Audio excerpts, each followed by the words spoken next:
Whether you're looking for answers to specific life questions or simply hoping to become the best version of you possible, welcome to the Mental Breakdown and Psychreg podcast, where we offer insight, information, and strategies based upon research and years of practice as psychologists. So sit back, have a listen, and get connected with our hosts, Dr. Berney Wilkinson and Dr. Richard Marshall. The last few weeks have seen a very interesting shift and move in our culture, I guess, here in the United States. Another one. Mm-hmm. And we're going to talk a little bit about it today. This is, I would not refer to this in any way as a political podcast. We usually stay pretty clear out of the political arena, unless it has to do with education, maybe mental health services and those kinds of things. Yeah, political decisions that affect educational policy, mental health policy. There are times when we've discussed those, but we've steered clear of partisan politics. Right. The whole notion of liberals and conservatives and Republicans and Democrats and any other way that divide people on issues, whether they're personality issues or political issues or economic issues. Right. But today we're going to come very close to crossing that line a little bit. Right. Because we are. We're going to there's a topic, there's a series of events that's been happening that we have been talking about around the office, and we just can't not talk about. Right. There are times when political decisions stir up psychological issues, important psychological issues, not opinions, but important psychological issues. And it happened a week ago, where regarding immigration policy. Right. Okay. And the at issue is the separation of children from parents. Right. Okay.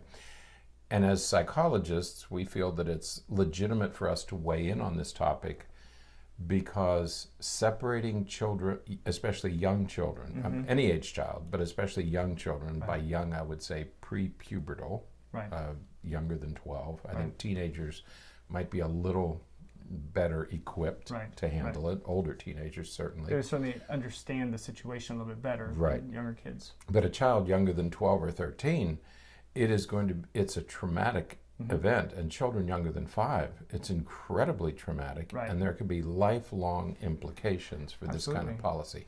And so there are times when a political decision weighs heavily in psychological, psychiatric well-being, and I think that makes it a legitimate topic to talk about.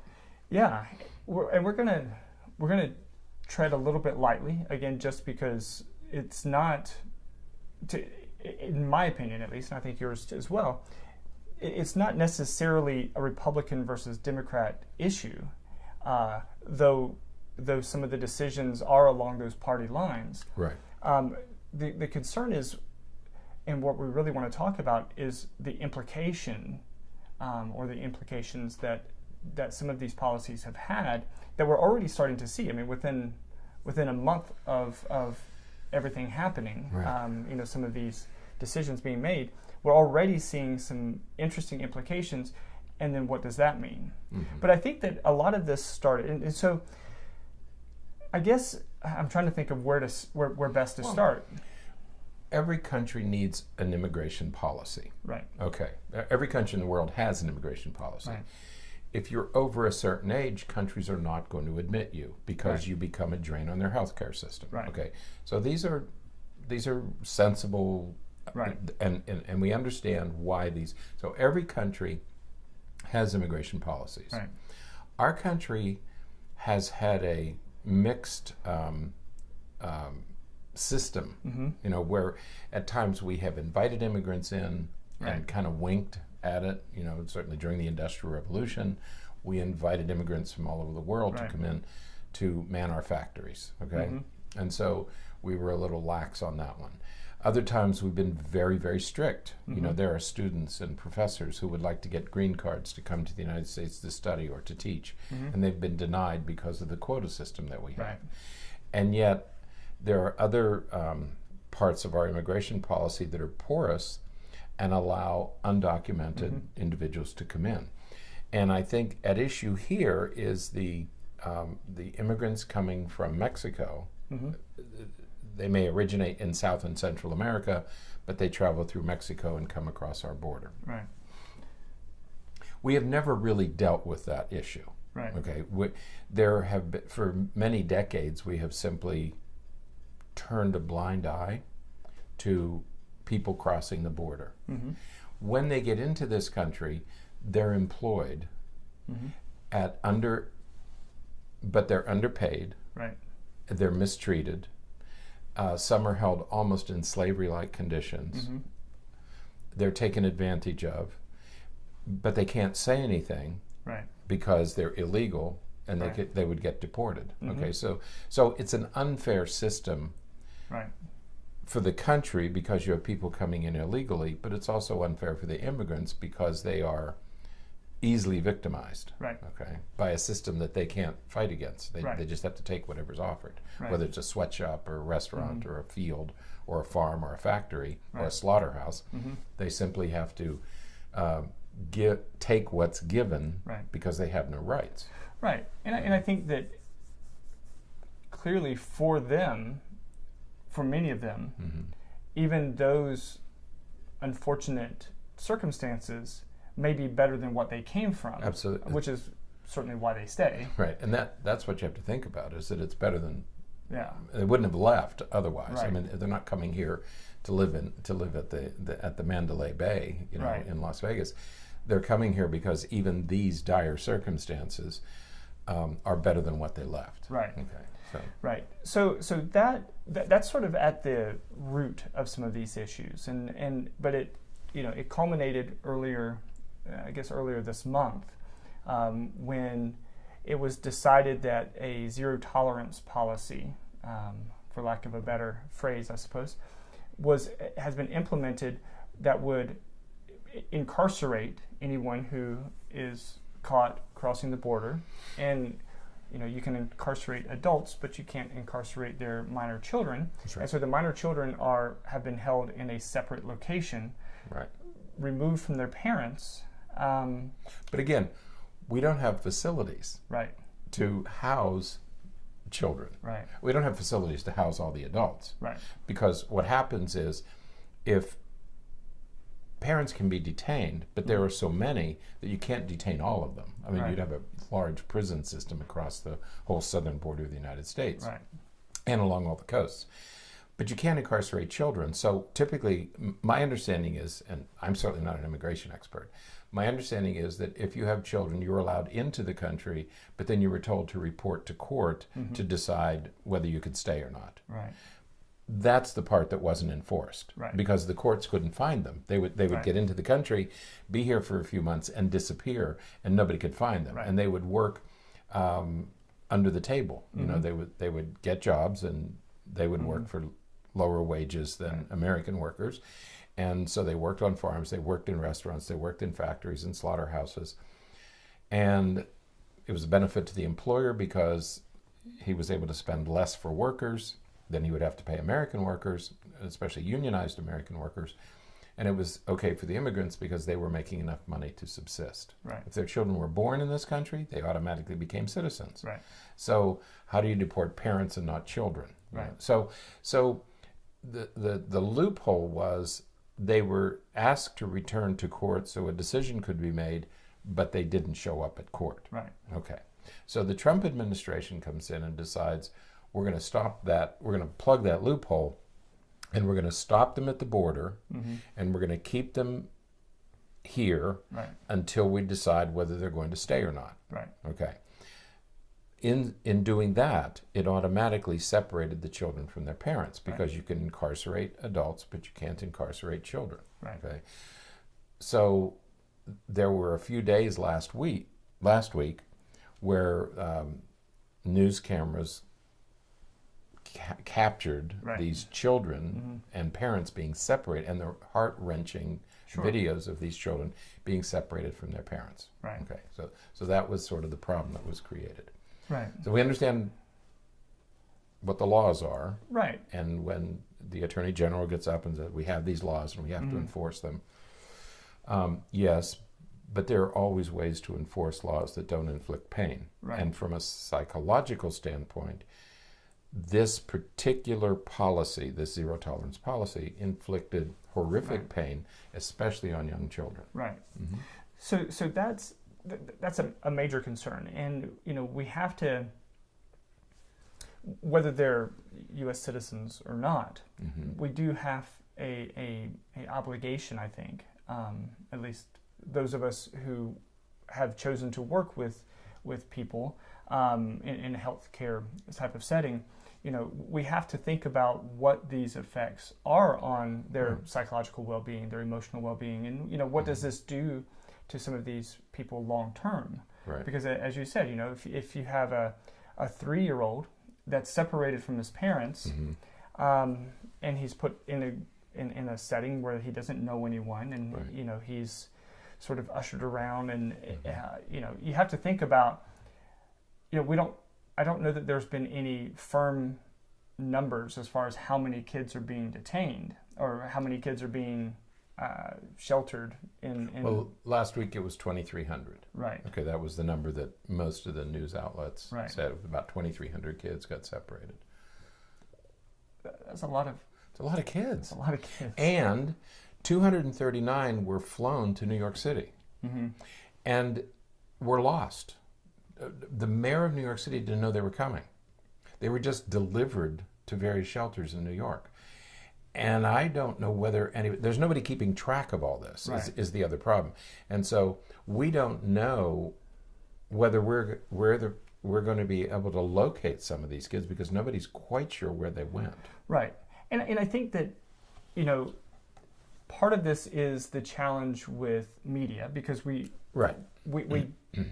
don't know anything for sure. Exactly. We have these reports. I saw a news report last week where I guess one of the videos that showed a child crying when his mom was being taken, that I guess the father, according to the news report, the father later said, no, that wasn't what was happening. It was something else happening. And so, then of course people are saying, well, that's the news media trying to sway you in a direction to believe.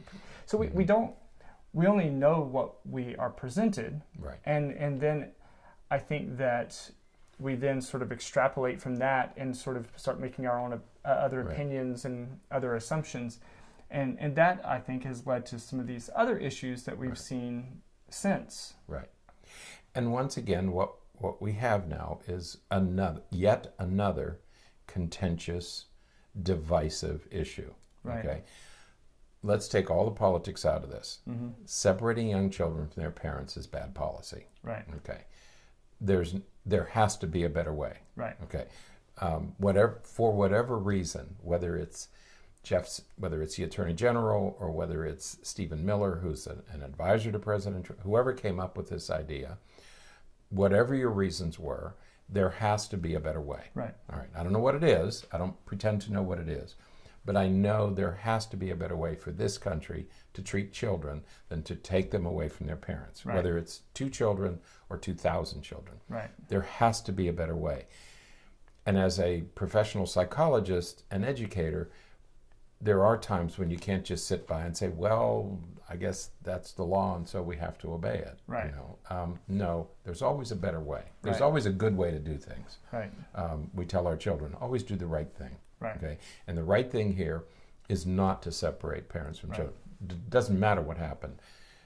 Unless the child is being abused by the parent, you don't separate parents and children. Right. Okay. It's bad. Everybody knows that's a bad policy. So this whole process has really created a lot of anger in society, As so many policies have. especially recently. Right. Has really created a lot of anger and frustration, and this, I think, is another. I think this is my biggest concern about this whole policy, and this is rooted in the Supreme Court decision from earlier this month that upheld the supported the baker who refused service to the gay couple who wanted to get a wedding cake for their wedding, and he denied them service and said that based on their orientation, sexual orientation. Right. And said he should have the right to say no right. if he objects on moral grounds. Right. That no, I should not be forced to serve somebody right. with whom I disagree. Right. Okay. Now, I think that there's a lot of... And the Supreme Court said he has a right to say no. Right. Right. The Supreme Court made that ruling. And I think on the surface, well, let me say it this way. I think as it relates to that specific type of case, there are a couple of different arguments that you can make about that. Certainly a business owner has the right to serve anyone that they choose to serve. That's right. One of the things that the Supreme Court said was that, of course, that you can't deny someone's service based upon their religion or their race. So I've heard certainly people who've made the argument that, well, that's a strange line that you're drawing, because the reason that the baker didn't want to serve the couple was because of moral reasons, which was because he was a Christian and he doesn't believe in homosexuality, and so he didn't want to serve them. And so religion did have a role in it. It wasn't denied because of the couple's religion, right? But it was denied because of the baker's, baker's religion as it relates to their decision. So, right. And again, that's not the argument that we're going to make here. The argument that I'd like to make here, it's not really an argument, it's just a concern, a worry, is that has cascaded into a slew of newspaper articles and reports on the internet and behaviors by people that is really doing nothing but fostering more hate and more divisiveness and more what we just keep referring to as the us versus them mentality. Right. And I think it's a very dangerous road that we're on. I think that from a psychological standpoint, right. I think what we're saying is the country's headed into some dangerous territory. Right. Because of the divisiveness. We talk nonchalantly now about the divide in Washington, right. of good guys and bad guys. And we're going to do everything we can to win. Mm-hmm. Okay, whatever it takes, we're going to do whatever we can to win. And we are going to have these policies. Now, some of these policies are divisive. Mm-hmm. Okay, when morality was introduced into politics, and it's probably always been there, but it came to the surface when Karl Rove introduced it during the first, the second Bush administration, where suddenly religion and politics and morality became important issues, and we started arguing about homosexuality and divorce and gay marriage, and we started arguing not about political issues or financial or economic issues. We began arguing about religion and morality. Mm-hmm. Well, there is no resolution. Right. People have been fighting about religion since Cain and Abel, okay? To continue the analogy. There are always going to be disagreements. Right. Christians and Muslims, Jews and Muslims, Hindus and Muslims. We've always had these. Mm-hmm. And we saw it play out in Ireland, in Northern Ireland, with the Catholics versus Protestants, killing each other, bombing their buildings, killing their children. So we've seen where these divisive issues take countries. And we have a number of these issues that are beginning to emerge in our country. And the articles that we're posting are about, in today's podcast, are about government officials who were refused service in several restaurants. Right. Okay, and that's what we want to talk about. And that's what sort of impelled us to bring this issue up today, is when we saw the articles about government officials being denied service and even being asked to leave restaurants, we thought, wow, this is becoming an issue of some importance, significance that maybe we ought to talk about. Is this the kind of country we want to be? Not because they were denied service, not because children were separated. That's not what we're talking about. These are simply tips of icebergs that are leading us in a direction that I'm not sure we ought to go, or that we want to go as a country. Right.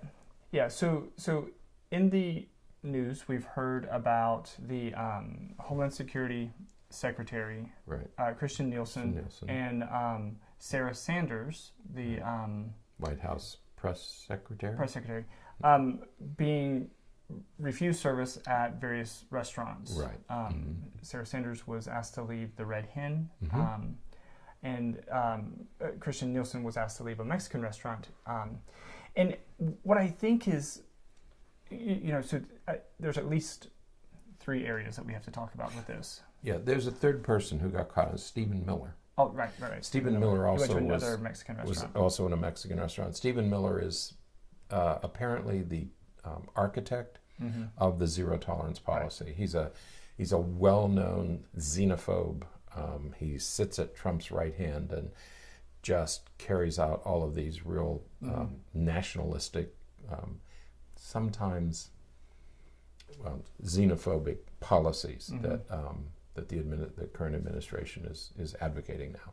And Stephen Miller was the architect of the zero tolerance policy. So we have the architect of the zero tolerance policy, we have the director of Homeland Security who executes the laws, and Sarah Sanders who justifies as press secretary.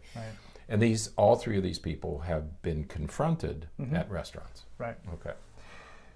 So there's a few concerns as it relates to, again, thinking about this from a mental health, psychological perspective.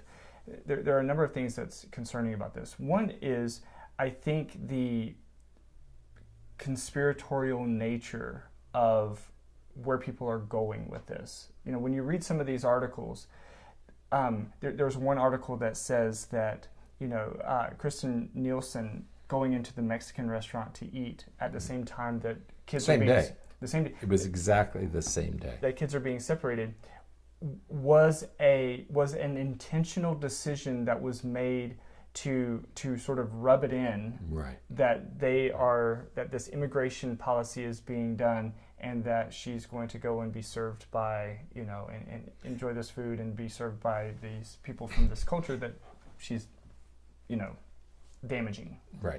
And that's very conspiratorial. I mean, that's...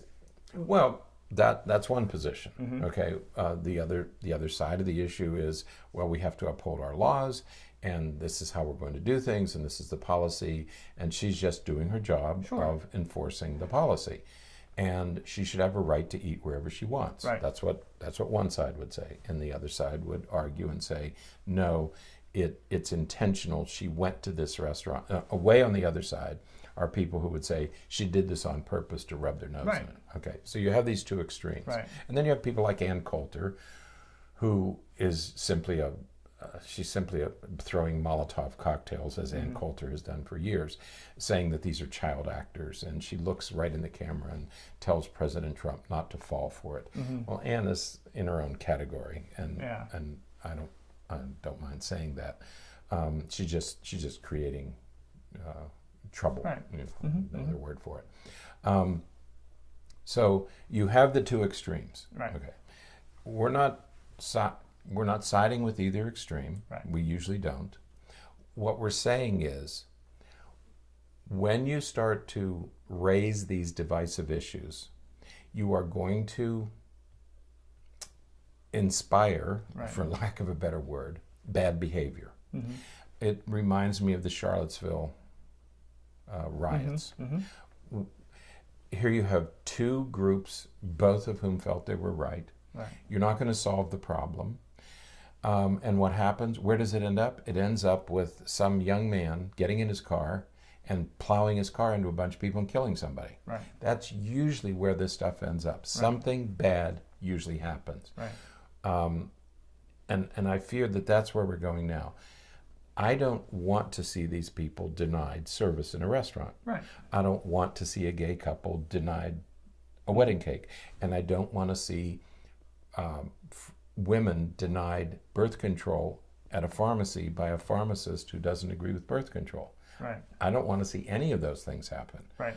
I don't want to see Sarah Sanders. I don't agree with Sarah Sanders or any of these people in this administration, but I don't want them to be denied service. Don't want them to be denied service in a restaurant. Right. Okay. Nor do I want people to be killed by cars, and I don't want people to be denied birth control or a wedding cake. Right. We shouldn't be in that kind. Our country shouldn't operate that way. Right. Okay. There has to be a better way. Right. And I think that leads to the sort of the second and sort of the crossover of the second and the third issues with what's happening, and that is we're getting into this tit for tat. That's right. Type of scenario where and there's no one that's going to win. No, you can't. No, there is no winner here. Because if we say, well, they should be denied these services because, hey, look, this baker didn't have to serve this gay couple. So, if they don't want to serve them, they shouldn't have to serve them. And if they don't want to serve them because of their positions, their policies, their ideas, their beliefs, then, hey, that's just the consequence of them having those beliefs and ideas and perspectives. What we're doing, we continue to move towards the extremes. That's right. Because no one has ever been in an argument where one person calls the other person a bad name. Mm-hmm. The other person counters with an equally damaging insult. Mm-hmm. And somebody says, oh, my bad. Mm-hmm. Can we be friends again? Because, you got me with that name. Mm-hmm. And so let's, we should be friends now. Right. That doesn't happen. No. Because, so what happens instead, which is what we saw earlier this week, was we have a congresswoman who, I can't remember her name. Maxine Waters. Who kind of goes out and says, yes, we should be, proposes all restaurant owners to deny service to anyone in the Trump administration. And then President Trump responds by referring to her as low IQ and, other names. And that's what he said in public. Right. That was on Twitter, I think, or I think it was either on Twitter or in a conference. But it doesn't. I don't know what's being solved, and instead, what's happening is, again, we're just pushing everyone further and further to the extremes, and it's creating so much hatred and anger and just these vitriol responses from everyone. So we're just clashing in so many areas. Right. And these are topics that, that people, we just don't talk about because we're just, the goal is to win. I want my policy to win. I want that policy to lose. And when it's purely an us versus them, when every Republican has to hate every Democrat and every Democrat has to, think that every Republican is, evil, we're not going to get anywhere progressive. We're not going to progress in any way here in this country. Right. That's right. We have with this restaurant business, there are other people who have done podcasts and mentioned this. If you deny, and this is the danger, this is the slippery slope that we're standing on right now. If you deny a person and your decision is prejudicial because of race, religion, national origin, whatever. Right. If your decision is prejudicial, most people feel that it's wrong. Right. Now, if your decision is based on a person's actions, right. For example, if I deny you service because you're gay, that's one issue. Mm-hmm. If I deny you service because your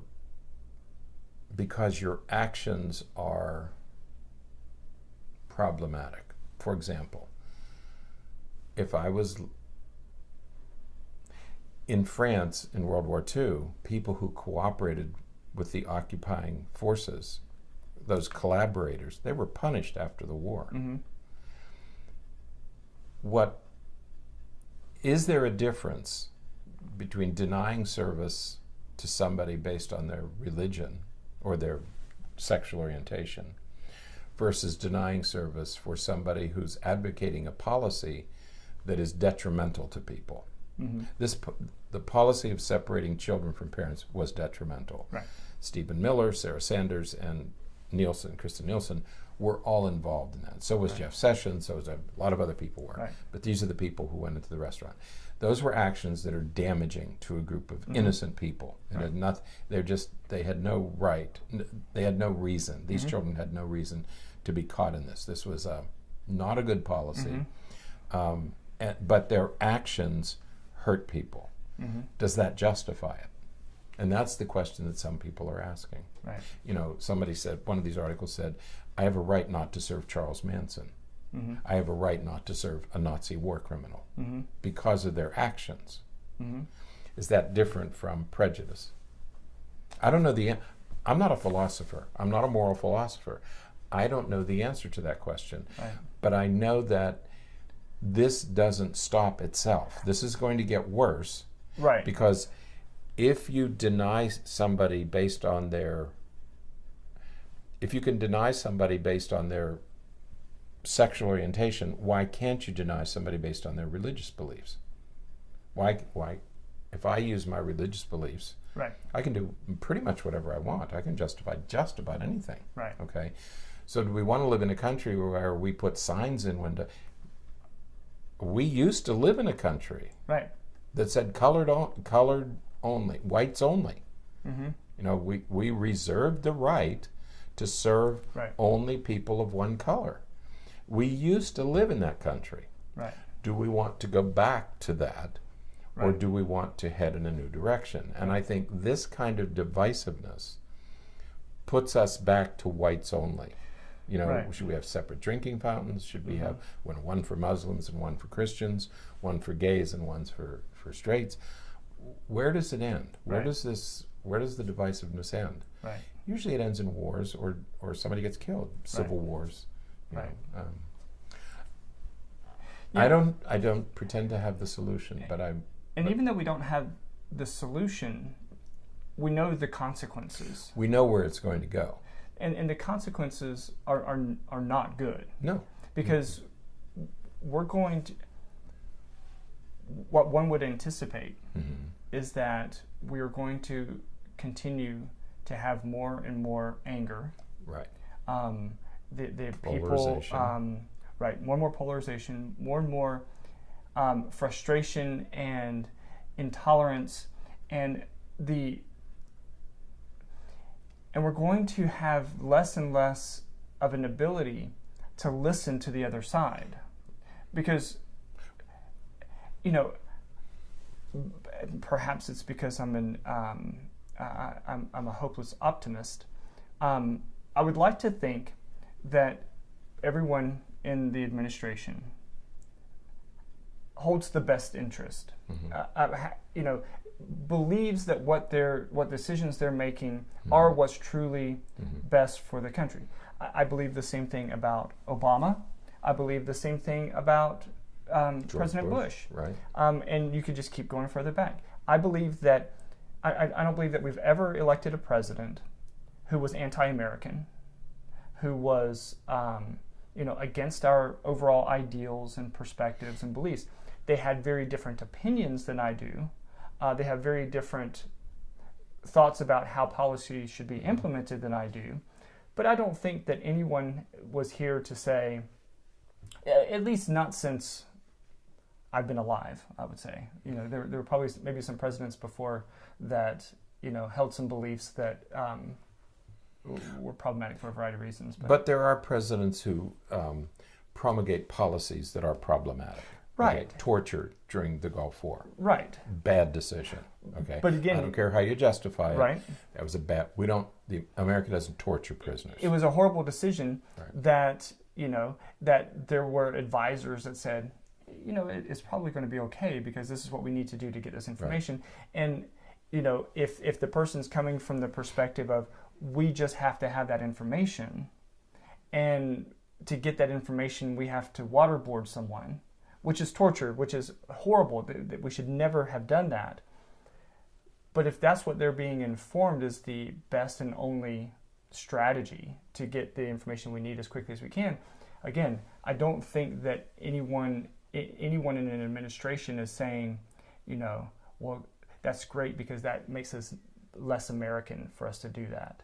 I don't think that that's the idea. I think it's all with to be patriotic, for lack of a better phrase.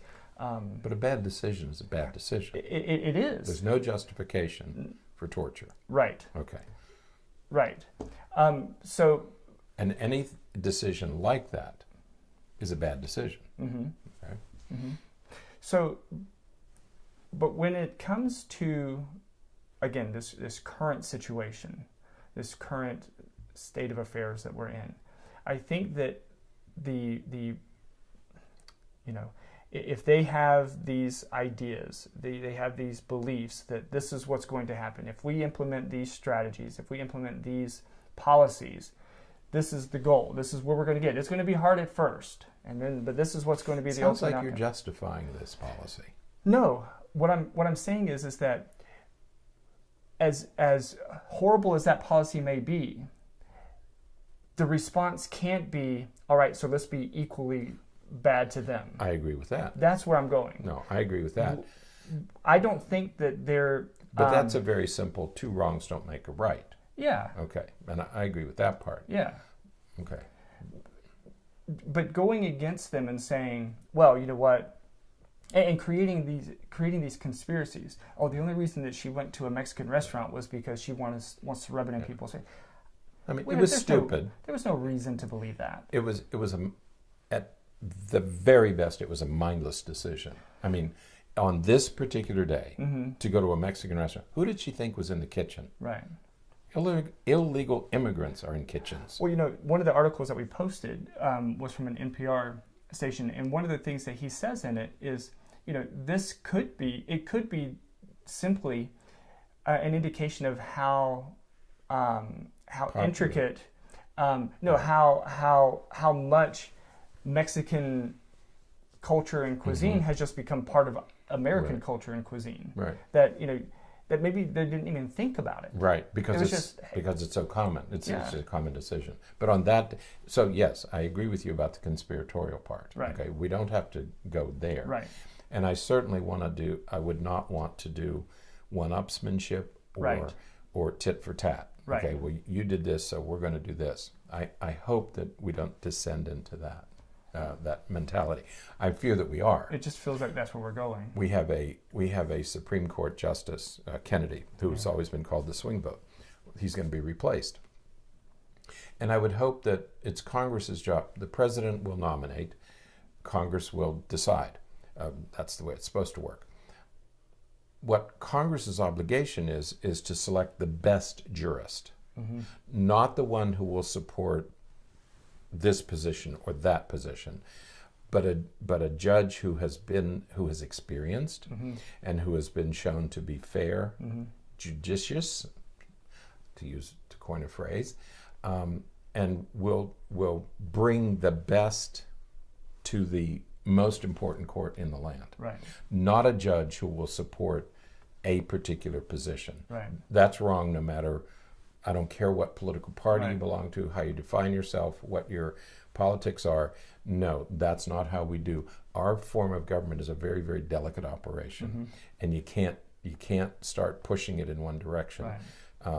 there's a danger there. Right. Okay, and the problem with these kinds of policy, this situation that's going on right now, is if you can deny anybody for any reason, it's very hard to stop that. Right. Because if you can justify it for gays, then you can justify it for other groups, and you can justify it for any group. And that's what happens in totalitarian regimes, is you say, well, we have to get rid of this group. We have to push this group aside. Well, where does it stop? Right. You know, what if you don't like people with brown hair? We've been through this many times in our country. And I fear that we're headed in a very bad direction by this polarization. Right. And what do we call it? Politics, identity politics. Identity politics.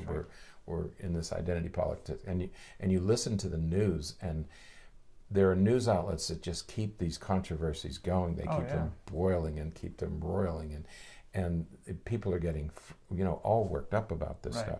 We have important problems to solve in our country, and we're not going to solve them if every issue is a polarized issue.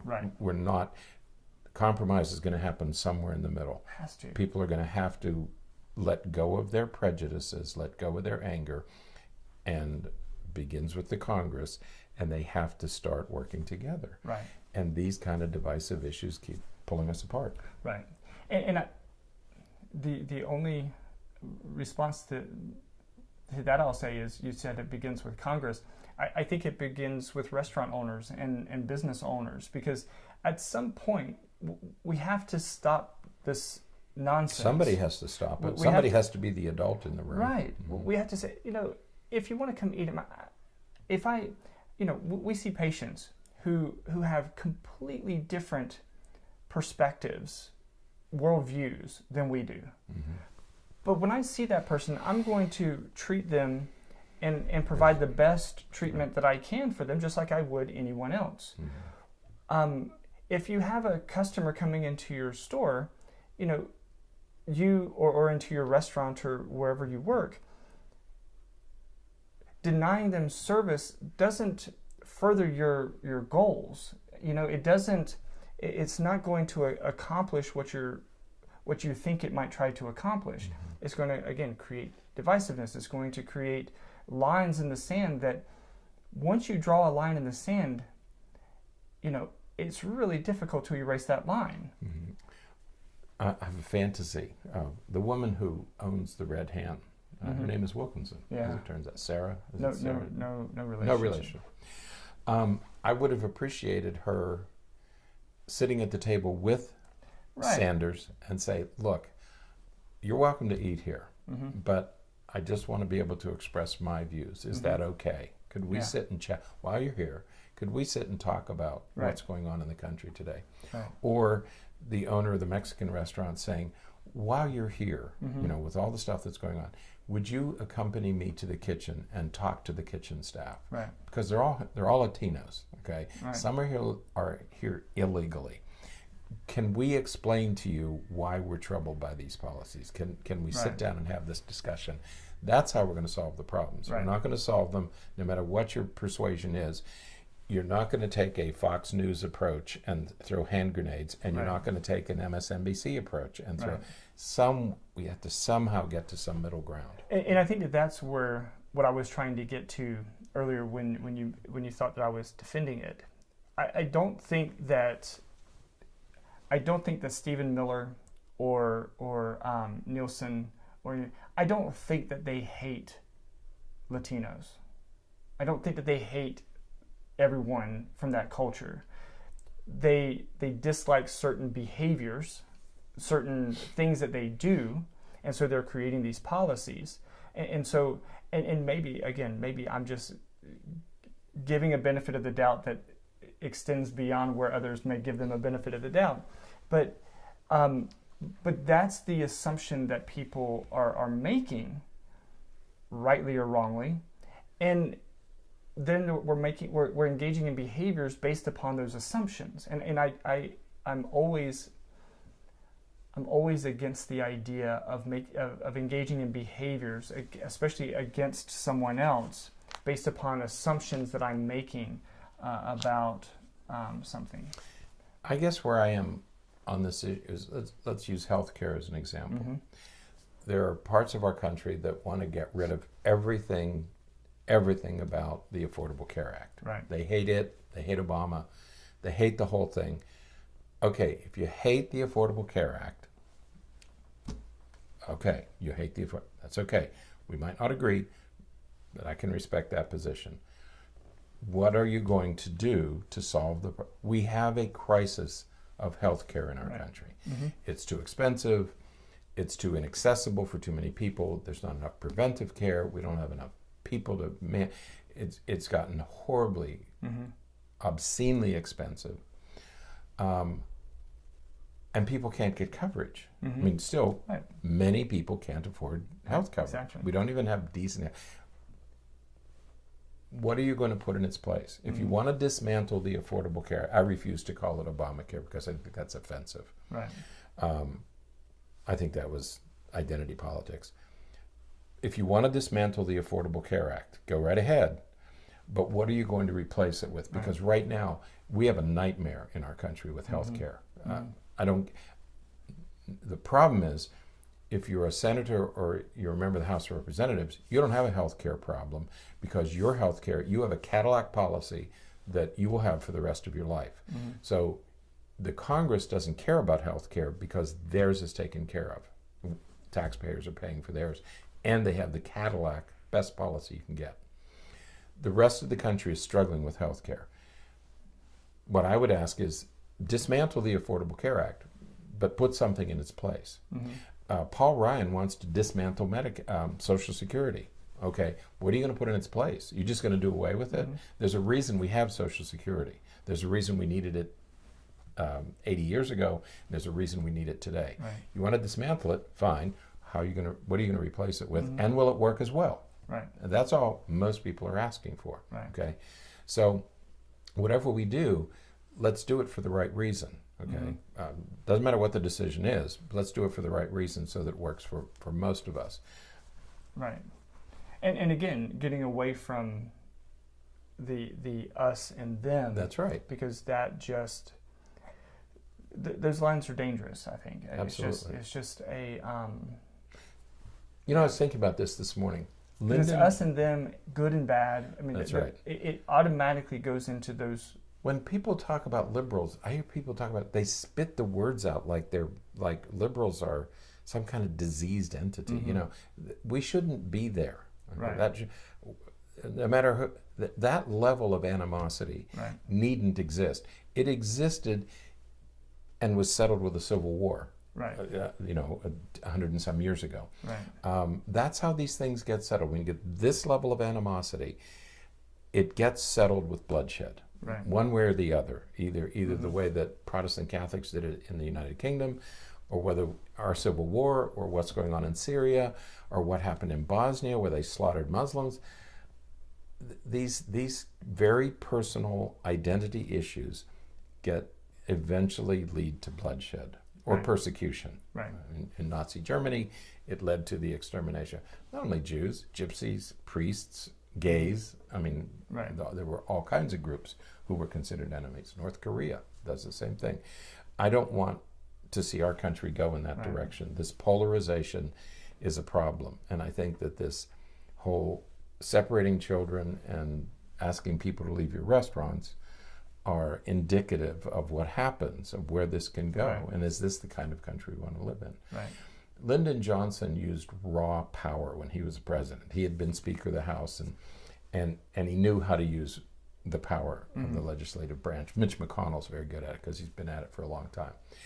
Use your raw power, but use it for good. Right. Lyndon Johnson used raw power to give blacks rights that had been denied for 200 years. Right. He used it for the right reason. Whether you agree or disagree, blacks deserved the rights that they were given during the Johnson administration. If you're going to use political power, use it for the right reasons. Right. Don't use it for the wrong reasons. Don't use it to separate children. Use it to solve the immigration crisis. Right. Everybody agrees we have an immigration crisis. Yeah. Let's all get together and solve it. Right. And stop these polarized decisions based on our prejudices. Right. Yeah, we have to stop the one-upsman. That's right. We can't This is not a place where you fight fire with fire. No, and it's bad for your it's bad for your mental health. It's bad for all of our. It is bad for our mental health. Right. To live in a polarized culture. Fighting fire with fire just ends up with everything burned. That's right. So. Everything's going to be charred. All right. That's it. We would love to hear from you about how to solve some of these problems. We have got to find a way. Yeah. We have a crisis in education in our country. We have all kinds of problems that need to be solved. Yeah. And we're not going to solve them unless we start sitting down together in good faith. Right. And come up with solutions that work for everybody. Absolutely. So. All right. Whew. That's it for today. Until next time. I understand now why we've never done this before. I know. It's hard to talk about it because we all have strong beliefs, but we can't let our beliefs, our truth, because other people have other opinions. I have family members who are on a completely different political spectrum than I am. But somehow we have to find a way to work together. Right. Even in my own family, we have to find a way to talk to each other. Absolutely. So, all right. Until next time, stay happy, stay healthy, and forget to be afraid. Thanks for sharing this episode of the Mental Breakdown and Psychreg podcast. Be sure to check out the show notes for links to follow us on Twitter and subscribe to our YouTube channel, where you will find all of our previous podcasts and much more. We would be honored if you would become a patron through patron.com, where any donation you can manage will go to the development and creation of more content. Just visit patreon.com/thementalbreakdown for more information. Thanks again for listening. Have an awesome day, and we look forward to being back in your feed tomorrow morning.